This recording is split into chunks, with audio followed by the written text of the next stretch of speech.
These 23 players represent the Matilda family in a very, very unique way. I've said from day one that it takes 23 and 23, but it actually takes much more than that. So I also want to take the opportunity today to reach out and thank all the 224 Matildas that have represented this journey and wear this jersey, because they're all part of that. So when we step out on that field in that opening game against Ireland, the 23 players that are on the game roster is represented by 224 players. Every single tackle, every goal celebration, every potential adversity we face out there, we're going to be a team of 224 players.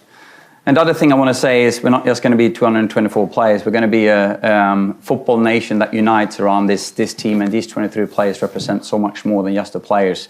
Everything from the FA work to get the World Cup on home soil, all the millions of fans that have followed this team for such a long time, and now get an amazing opportunity to celebrate these amazing moments that we're going to have in the World Cup. And I think these 23 players represent that in a very, very good way.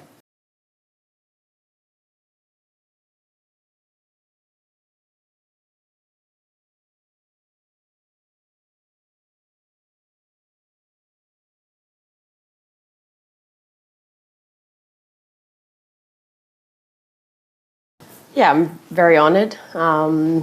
Anytime you go to a World Cup, whether it's your first or your third or your fourth, it's an amazing feeling.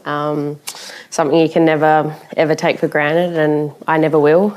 But to do it on home soil is, I mean, it's a once-in-a-lifetime opportunity for not many people. So I'm very, very honoured. And yeah, every time I talk about it, I get kind of emotional because I'm like, I can't believe in 20 days' time or whatever it is that we're going to be hosting a Women's World Cup. When I started playing for the Matildas, I could have never dreamt of this. So I'm very honoured, I'm very excited, and just want to get started.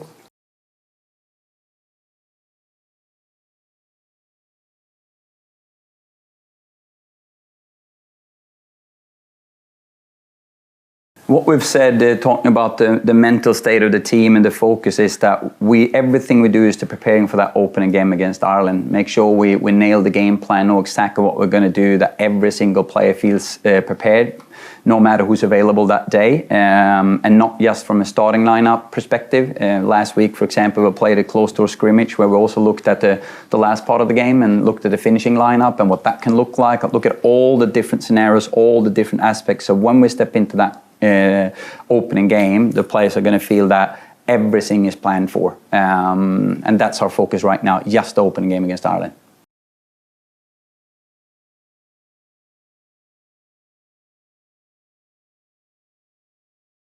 Obviously, we would love to wear it. Like most of the teams in the whole world, everyone has voiced that they would love to wear it. But I think you saw with the Men's World Cup, Harry Kane, for example, first game, if he had worn it, yellow card, he got a yellow card in the game, he would have been sent off. So for me, it's not worth the risk of putting the team at risk, putting the tournament at risk, putting everything at risk. And there will be multiple opportunities where we get to use our voice like we did in that game. And there'll be multiple opportunities where I get to use my voice for things. But it obviously is we would have liked to have won it, but I'm not going to put this team at risk. I'm not going to put the tournament at risk. And yeah, we have to abide by the rules that we're given, really.